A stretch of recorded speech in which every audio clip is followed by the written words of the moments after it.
fantasy, discovery, adventure, and the mouse. Walt Disney World is a world like no other. It's where people check reality at the gate and step into a land of imagination and escape to an all-embracing resort of theme parks and water parks, hotels, and nightlife. In the next hour, we peel back the curtain to see how it all works.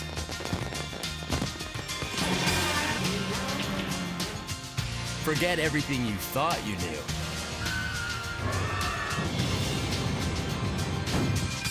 This is Walt Disney World Resort Behind the Scenes.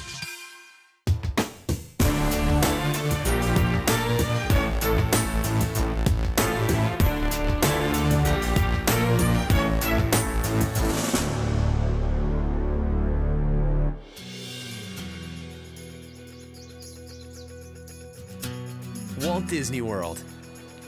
These three words evoke images that almost everyone has seen or experienced.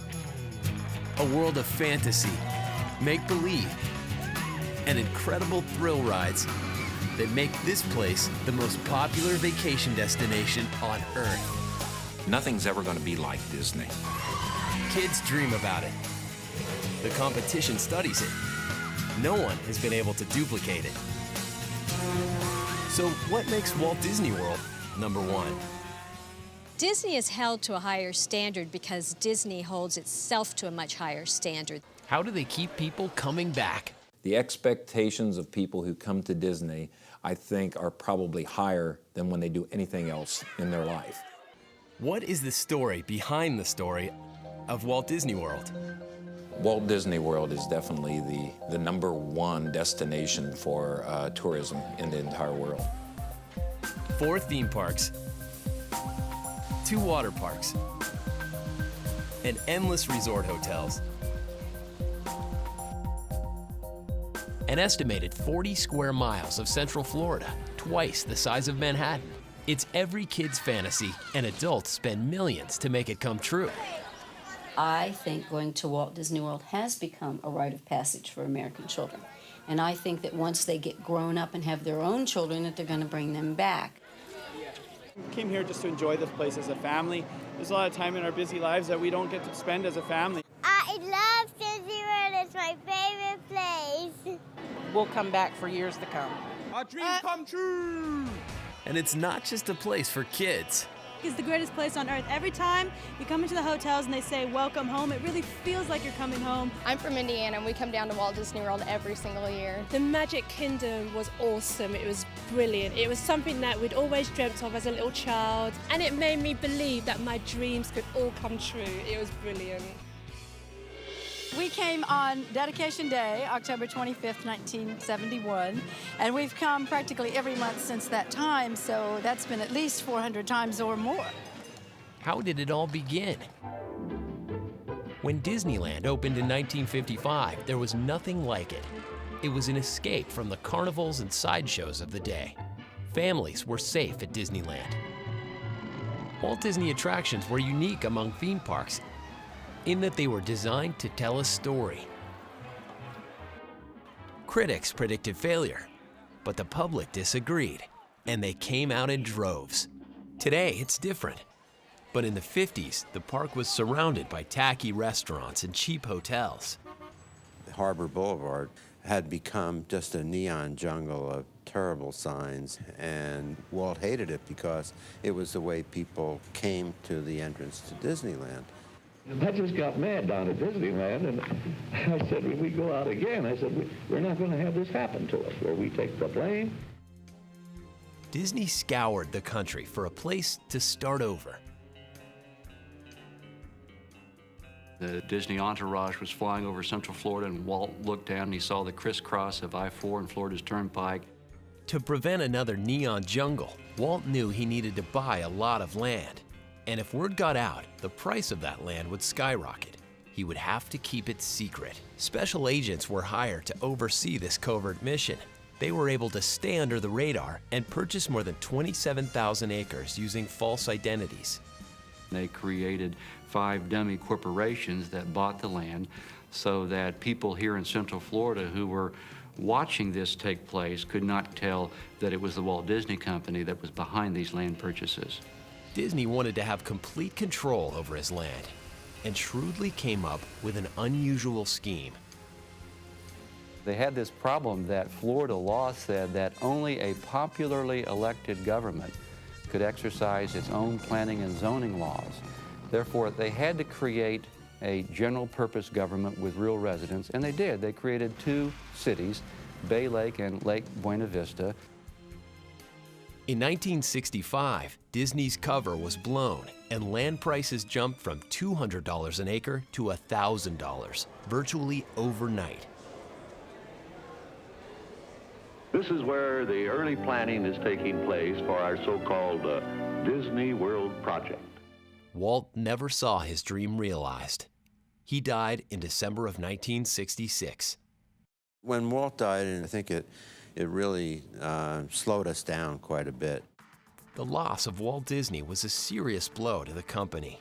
Without Walt's guidance, the company decided to model their first Florida theme park, the Magic Kingdom, after Disneyland.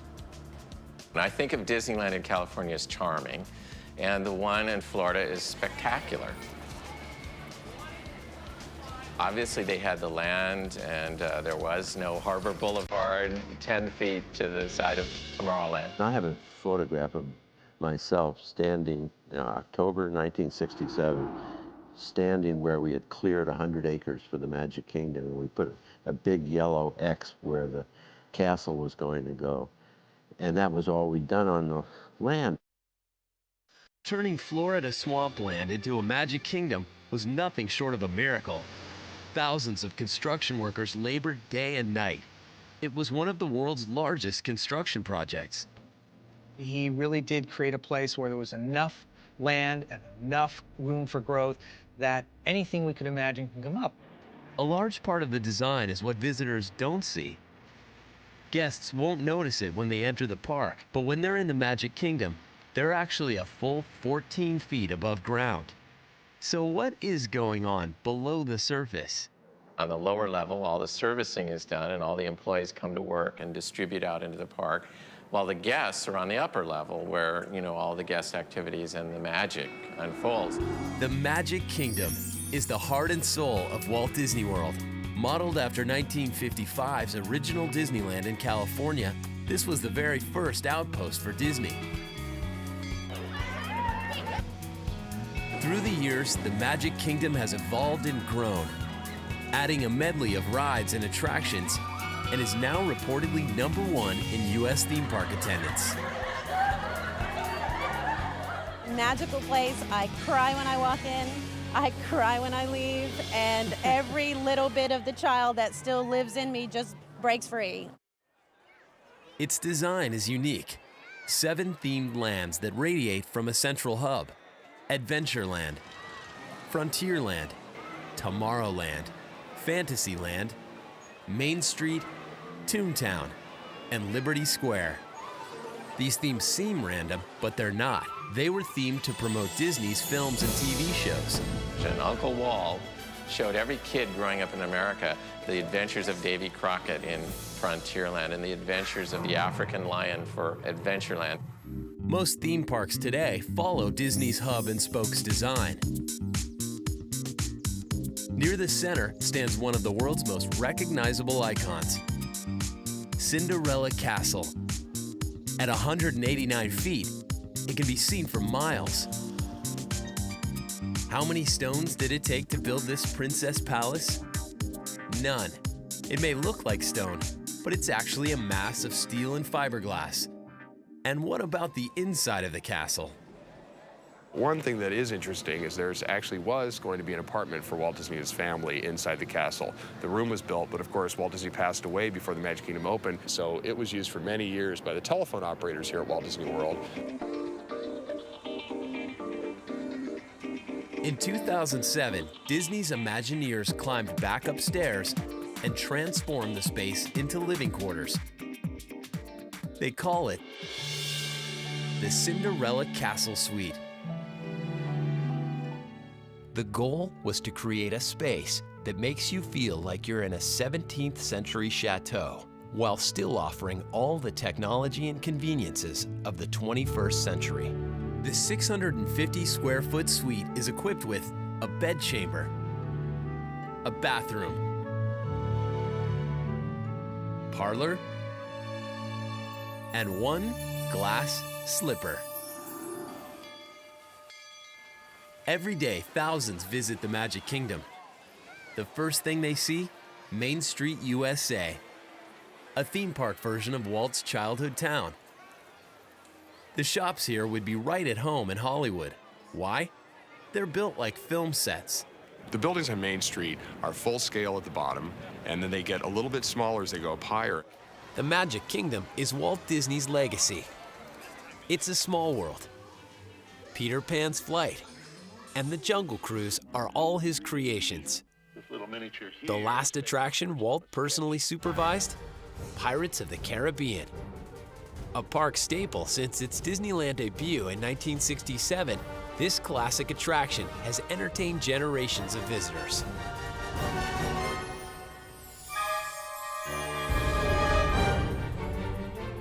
Years later, the park attraction became the inspiration for the feature films with Captain Jack Sparrow and his scurvy crew. Then, the pirate films turned right around and re-inspired the park attraction. We have come full circle. Pirates of the Caribbean, the attraction, inspired the movies, which inspired the attraction. Part of which involves sneaking in some of Hollywood's most infamous buccaneers.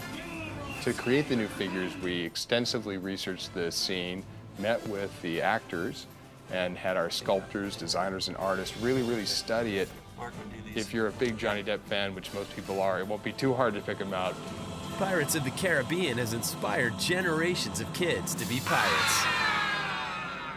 Walt Disney World's Magic Kingdom opened in 1971, 16 years after California's Disneyland. There were no other parks like it, thanks in part to new ride technologies like the groundbreaking audio animatronics found in Pirates of the Caribbean. It's a small world. And a park favorite, the Haunted Mansion.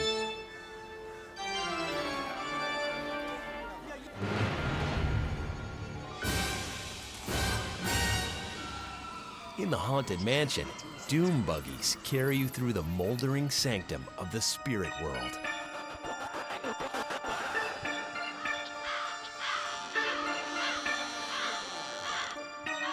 Within these walls lie some of Disney's oldest and best special effects. A disembodied head sees the future as ghosts roam creepy corridors. And then there is one of Disney's best kept secrets, the Dining Hall Phantoms. These spooks have been mystifying visitors for years. Curiously, the technology behind them is pretty simple. In the Haunted Mansion, we have several special effects, and a lot of those are based on techniques that were developed by magicians years ago in parlor tricks, reflections in glass, and all things that have been around since, long before Disney was designing attractions.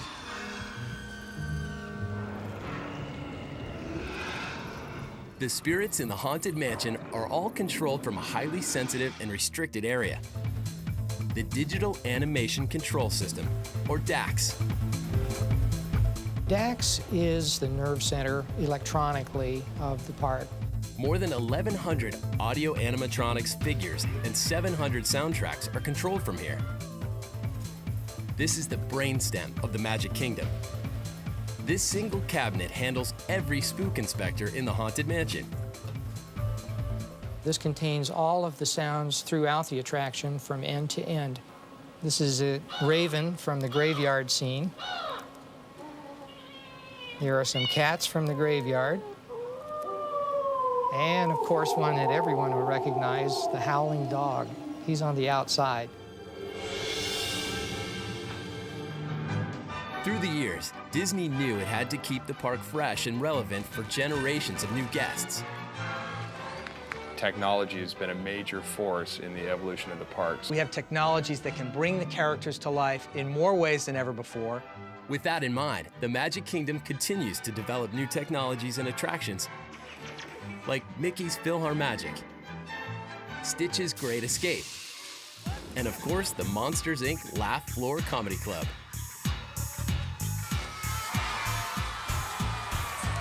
Every show is different. And that's because the monster comics that are up on stage are able to see and talk to the guests.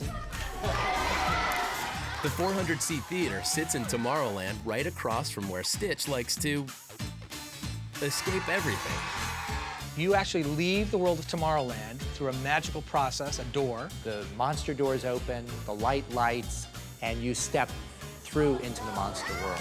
And you find yourselves at Monstropolis. And here they've taken one of their test chambers and turned it into a comedy club. At the Comedy Club, guests can laugh, joke, and match wits with comedian wannabes recruited by Mike Wazowski, the one-eyed hero from Disney Pixar's Monsters, Incorporated.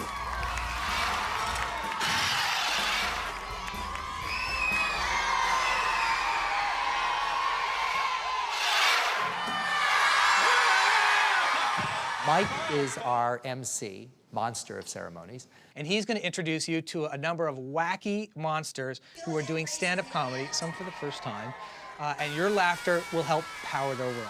The goal of the show, for Mike at least, is to fill up his laugh can. And so when we laugh, we see spikes in power. There may even be a part of the show where the laugh can gets too full, like Mike should have changed can. Before Mike could do any of this, the Imagineers had to tackle a few challenges of their own. It's the most interactive, live, real-time feeling show we've ever done with Disney characters. This show has been probably one of the hardest shows I've ever worked on. Hey, raise your hand if you're here. The monsters actually recognize the guests in the audience and can talk with them one-on-one, 4-on-1, 5-on-1. One of the monsters has 2 heads, so that's 2-on-1, I guess that would be.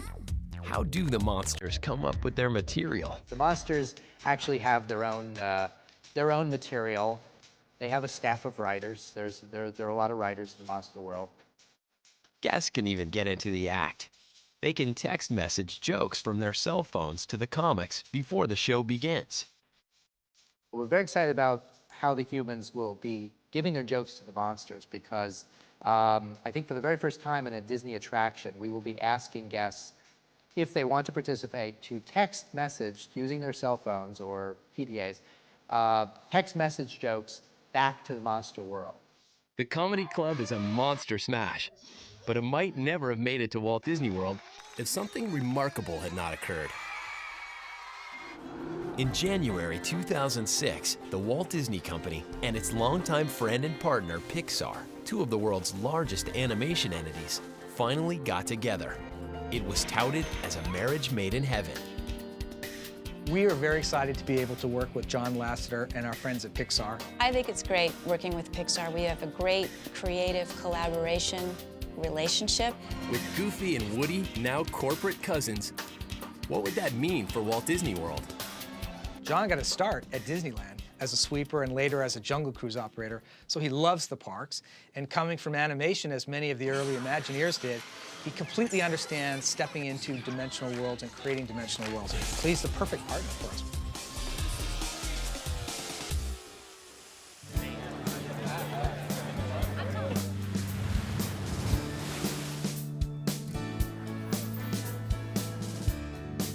During its first decade, Walt Disney World was anchored by one theme park, the Magic Kingdom. But in 1982, the doors were opened to Epcot.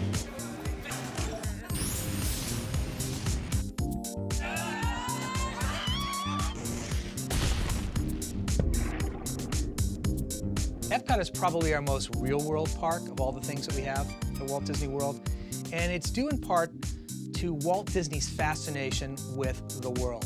Epcot was Walt's vision for a utopian city of the future with a little touch of Disney. Epcot gave us a new opportunity for our storytelling because we were taking real-world subjects and trying to make magical experiences from them. So many people think that Epcot's not for kids, but there's really so much for children to do there. I just saw kids over near the aquarium, and they were so excited. They were pointing out to their parents, we've got to go here, we've got to go here, we've got to go here. It's definitely a great place for kids. The most exciting and by far the most important part of our Florida project will be our experimental prototype city of tomorrow.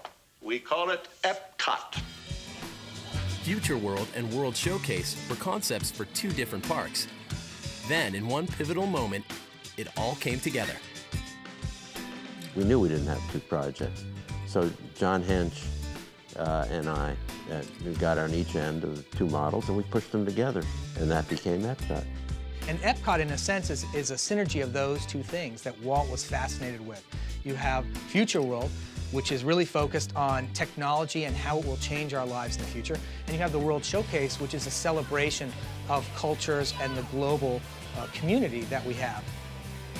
For World Showcase, picture-perfect pavilions representing various countries were created with fanatical attention to detail. For example, the Moroccan pavilion, the King of Morocco sent his personal architect to work with us and make sure that all the details were correct. In October 1982, Epcot opened. It was a radical departure from the Magic Kingdom, and at 260 acres, more than twice the size. When they first opened, they had a rough time getting the message across as what it was. And a lot of people said, all this is just a World's Fair. And the Disney officials kept saying, no, it's much, much more. Walt Disney World knew Epcot had to change and evolve. One of the world's largest man-made ocean environments and a 3D special effects show kept the turnstiles turning. But it still wasn't enough. To make Epcot a destination for all ages, one final and essential ingredient was needed. Through the years, they realized that the people that come to Disney wanted thrill rides. So Disney gave the people what they wanted. One of Epcot's early attractions, the World of Motion, got a facelift and some knuckles. White knuckles. In 1999, Test Track blew the hood off Epcot, taking guests for punishing vehicle production tests. There are teeth-chattering suspension tests, breath-catching brake tests, and hot and cold climate tests. The gut-wrenching finale, a 65-mile-an-hour speed test. The result, the fastest ride at Walt Disney World. I didn't know it was going to be so fast. For a thrill of a different kind, World Showcase sets the stage for Disney's most ambitious spectacle, Illuminations.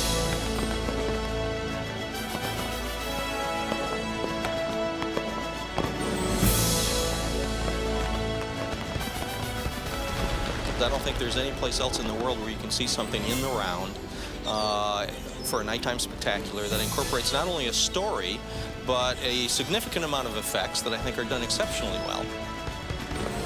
Thousands of fireworks, massive fountains, blinding flame effects, and enormous spherical television.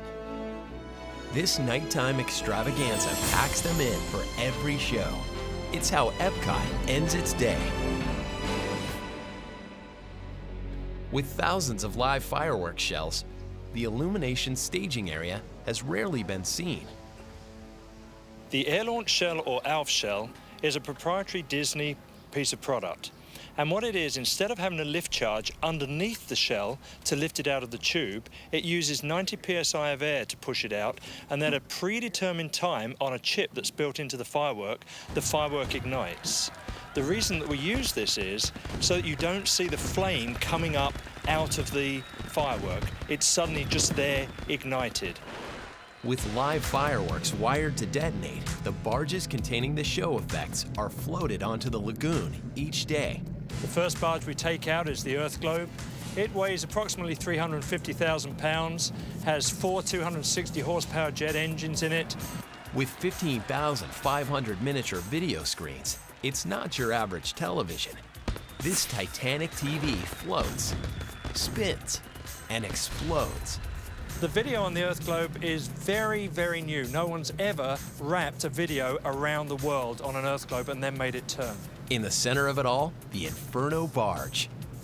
Packed with 4,000 gallons of liquid propane, this fiery monster is primed to explode, but only on cue.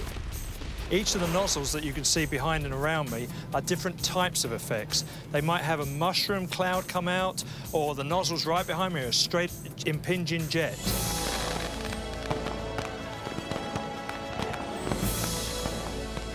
Hopefully, there's just the spirit of fun that goes with the nighttime spectacular at night, that the last thing they see, and what we've always called it, is our kiss goodnight.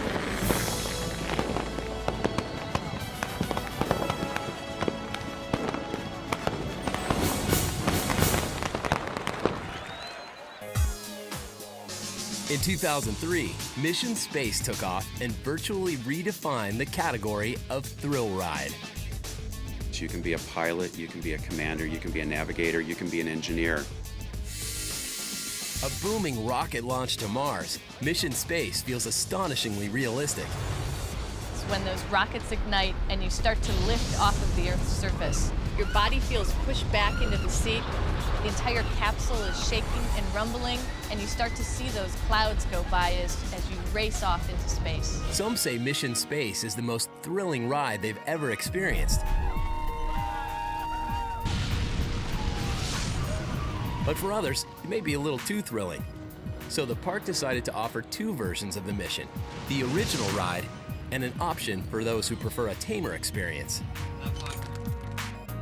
This marks the first time Disney has ever offered two variations of the same ride. By offering a second version of Mission Space, we hope to broaden the attraction's appeal and offer a chance for even more guests to experience it.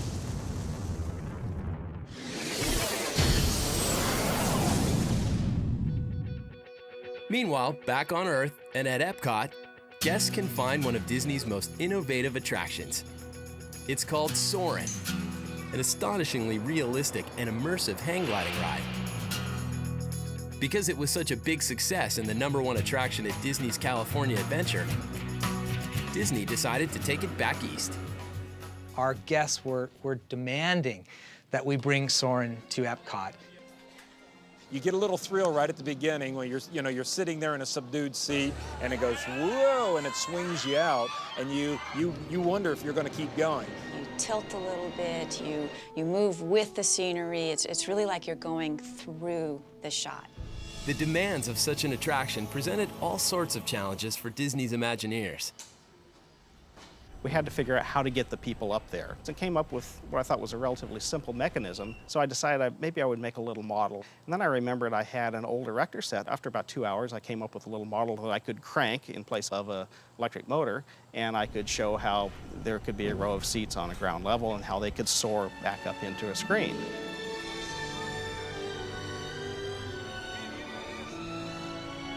Out of the skies and into the seas. The Living Seas had opened to great fanfare in Epcot's early days, but even the world's largest man-made ocean environment needs a little overhaul from time to time. So the new relationship with Pixar was called upon to transform the Living Seas into a Nemo-themed pavilion. The star attraction here? The Seas with Nemo and Friends. The Seas with Nemo and Friends is an attraction based on the film Finding Nemo that we put in what was formerly known as the Living Seas, and we've completely transformed the pavilion with this attraction. Picking up where the film left off, the ride-through attraction takes guests through a colorful coral reef setting.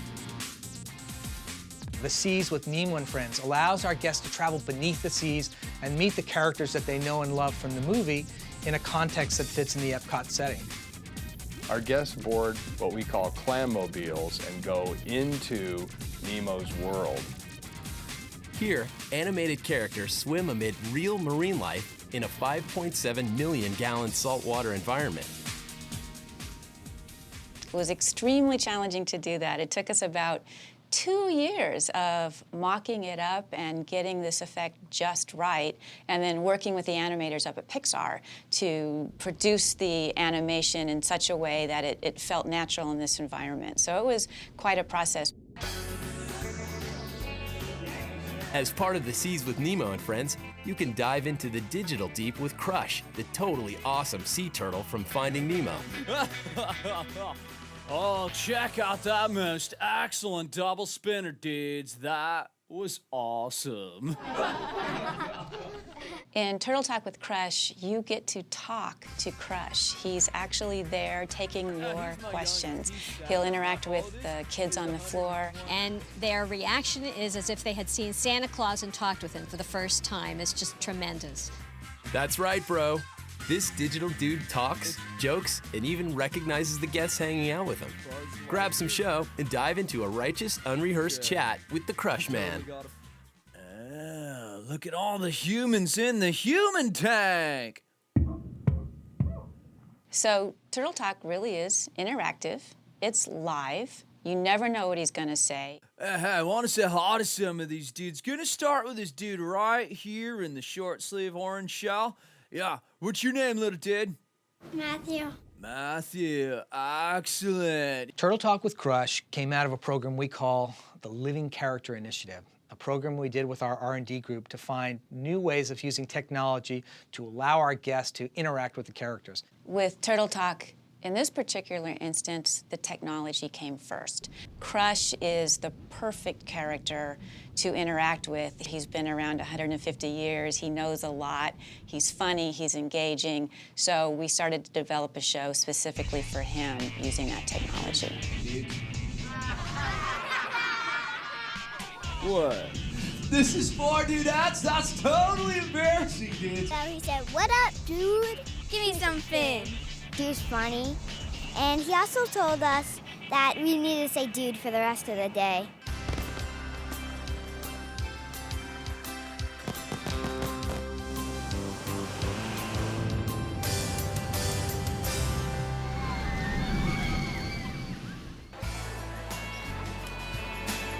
Walt Disney World, once just a magic kingdom, it made Epcot a household word.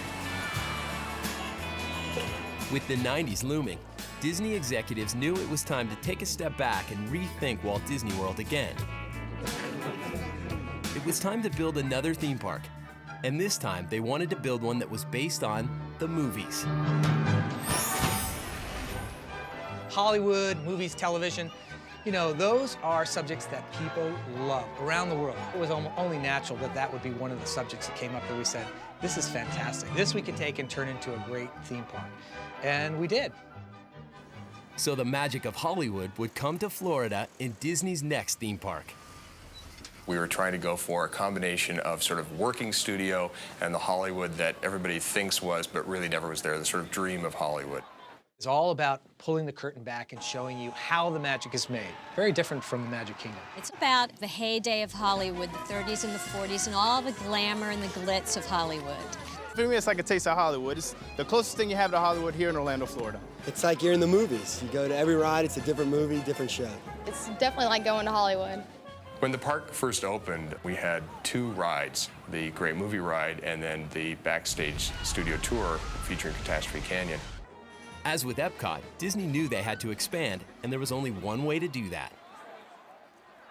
One thing that was lacking, and the entire property was lacking at that time, were thrill rides. But did Disney have what it takes to thrill the next generation? In the early 80s, that was Star Wars, E.T., Indiana Jones, and our company was not in touch with where the young people were at that time. So I went to management and I said, we really need to get involved with George Lucas, and it was sort of like heresy. Finally, there was a meeting of the minds. Disney sat down with George Lucas. And George said, you know, if I wasn't able to do it on my own, the only company that I'd want my product in would be Disney, because I think both of us have a recognized leadership in the type of products we do. And we thought that the idea of taking the George Lucas Star Wars characters and that kind of adventure thing and sort of spinning the exterior so it felt like it was more of a movie set would be a perfect addition to this park. Star Tours was the first motion simulator ride ever created. By integrating film and motion simulation, visitors are transported into the world of Star Wars. I remember the trench shot in the first Star Wars film, and everyone in the audience, you know, was right there going, God, if I could only feel that, you know, wouldn't it be great? Star Tours was a hit. Thrill rides were the name of the game. But how to top it? Years of design, testing, and construction led to the Twilight Zone Tower of Terror. The attraction looms over Disney's Hollywood Studios and is one of the most intricately themed and mechanically complex rides at any park. The moment you walk into the park, it's huge. And when the doors pop open and you hear guests screaming, you know that's an attraction I want to ride.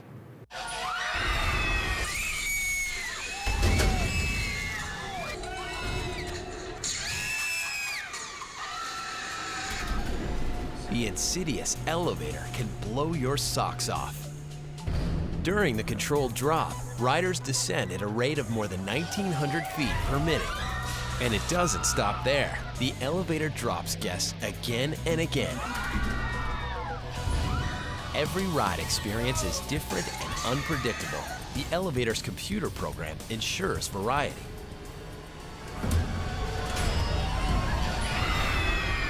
With the addition of the Twilight Zone Tower of Terror, Disney's Hollywood Studios became the Walt Disney World Park for thrill junkies.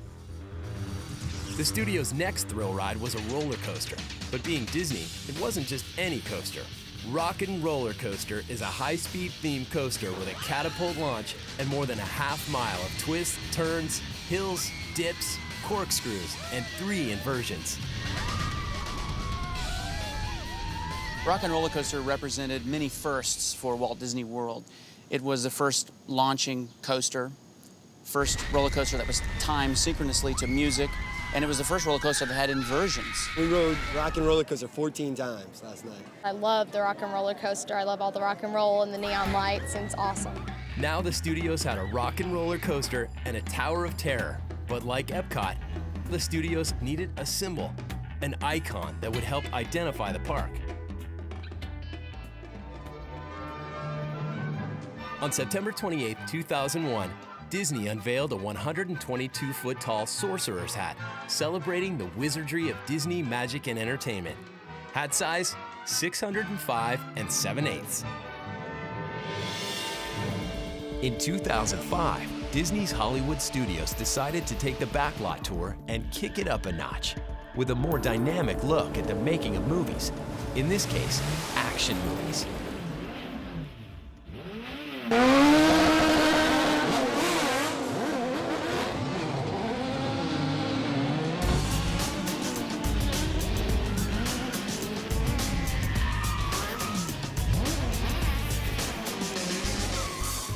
Lights, Motors, Action Extreme Stunt Show is a live, high-octane look at how vehicle action stunts are created for the movies.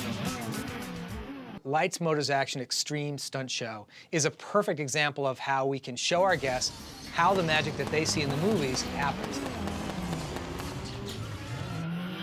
Drivers blast through all kinds of full-throttle stunts with specially designed vehicles and carefully timed pyrotechnics. A lot of guys think it's all about muscle and speed and screwing the tires, but there actually is a huge part of finesse involved in the show. This is the real deal. We are stunt drivers in the film industry, and the audience gets a chance to see how an action film is made.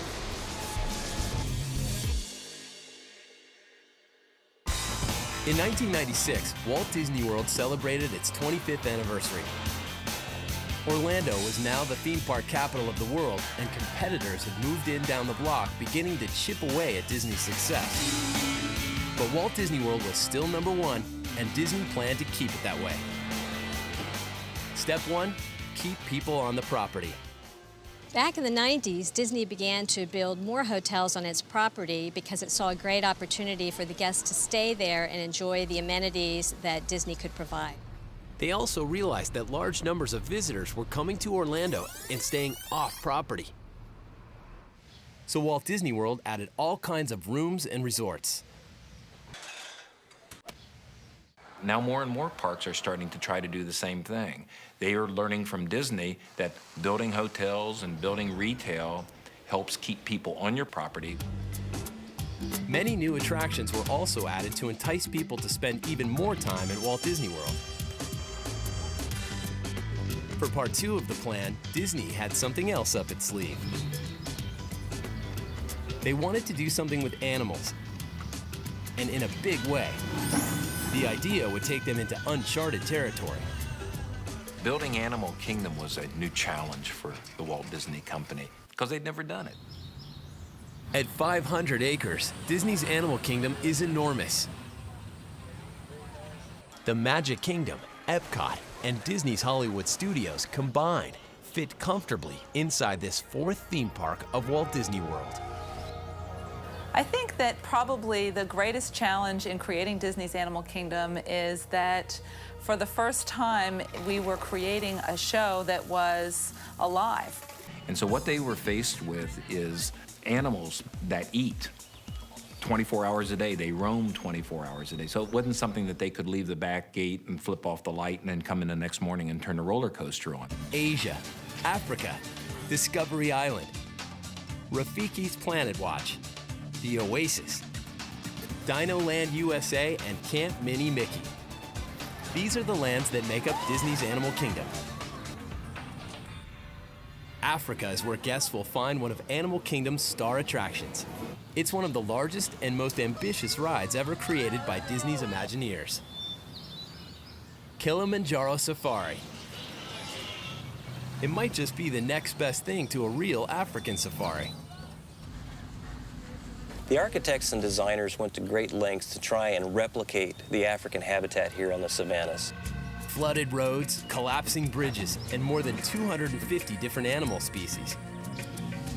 At 110 acres, this single attraction is bigger than the entire Magic Kingdom and the largest Disney has ever built. Largest, yes, but not the tallest or most mystifying.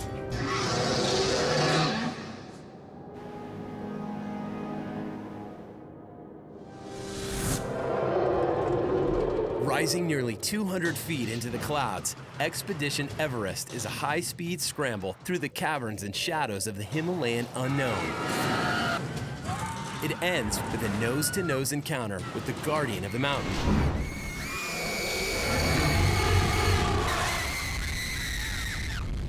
The Imagineers really did their homework on this one, traveling as far as the Himalayas to make sure everything was right. What appears to be an authentic mountain setting from the outside is actually a technological superstructure on the inside. The process of designing the ride was really quite detailed. There's over a mile of ride in this attraction. So in order to incorporate all of that terrain following element with the facility that we had to build around it was really very complex and required a lot of engineering. We drop over an 80-foot drop. We accelerate to 50 miles an hour. Yes, it's a family ride, but it's a very, very fast family ride. The Abominable Snowman is another super advanced audio animatronics character built by Disney. We worked with world-renowned primatologists to really anticipate what a figure of this size would look like, how it would move. And I think anyone who's been on it will tell you that is the most amazing audio animatronic character we've ever created. Scared of the roller coasters. Yeah, but I saw the Yeti at the end. Just for a brief moment, you think, my God, that thing's real. I think I maybe believe in Yeti.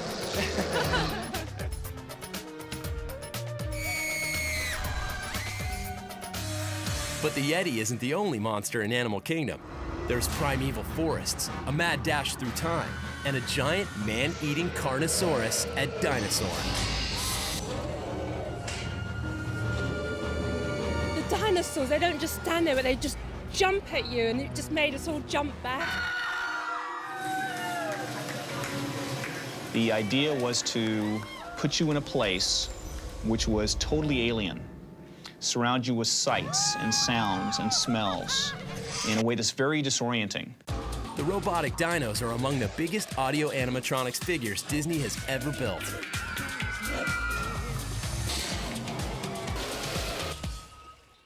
Walt Disney World attracts a reported 40 million visitors a year. In fact, the Walt Disney Company holds the top 5 spots for theme park attendance.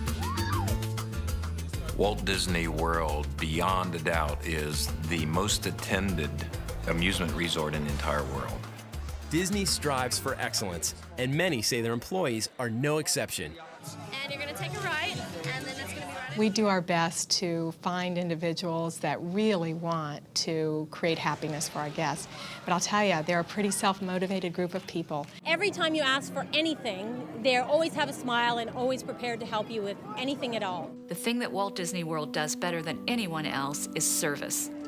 Disney calls their employees cast members, and over the years, their ranks have grown. We have more than 59,000 cast members here on property and more than 3,000 job classifications. We happen to be the largest single-site employer in the United States. The expectations of people who come to Disney, I think, are probably higher than when they do anything else in their life. In the battle for theme park visitors, Disney can't afford to get lazy. They relentlessly refurbish and update their resorts. The Disney Company will continue to expand because they need to expand to keep tourists coming back. We have land set aside for more hotels, even for more theme parks. We can continue to develop for the next many decades. The things that we're working on today, you may not see for 2, 3, 4, 5, 10 years into the future. New experiences, immersive experiences, interactive experiences. The sky's the limit. While Disney won't release specifics about future plans for Walt Disney World, one thing is certain. They will rely on that element that no other theme park can duplicate, the philosophy and tradition of Walt Disney. This place is not a normal theme park, it's a world. It captures magic and brings it to life here, and nothing else can do that. I don't think Walt Disney World will ever be complete. There is enough land there for us to dream up new ideas and keep evolving the park for generations to come. What would Walt say if he saw Disney World today? And he would look around and he'd say, "What took you so long?"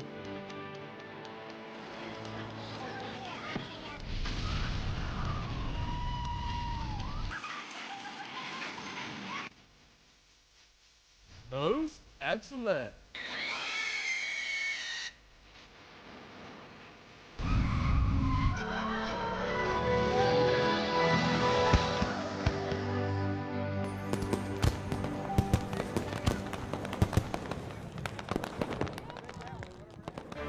To get started planning your Disney Parks vacation, just click on disneyparks.com/fun.